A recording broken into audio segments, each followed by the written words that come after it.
আচ্ছা, এবিসি একটা ত্রিভুজ, sine B plus C by two equal to, multiple চয়েসের কোশ্চেন রয়েছে, sine A by two, cos A by two, sine A আর cos A, এর মধ্যে একটা চয়েস করতে হবে।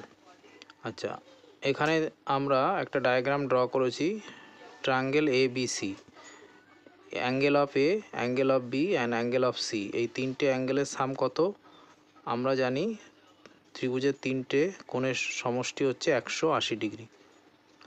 তাহলে এখান থেকে আমরা বি প্লাস সিটাকে লেফট সাইডে রাখলাম আর রাইট সাইডে 180 ডিগ্রি মাইনাস এটাকে নিয়ে গেলাম।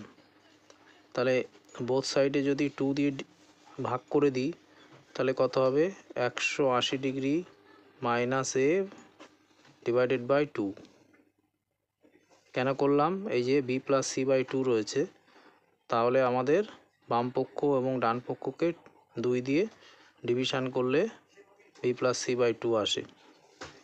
বি প্লাস সি বাই 2 বাম পক্ষে, ডান পক্ষে যদি আমরা এটাকে ভাঙি তাহলে 180 বাই 2 মাইনাস এ বাই 2, তাহলে B plus C by 2 is equal to, এটাকে করলে হচ্ছে 90 ডিগ্রি মাইনাস এ বাই 2।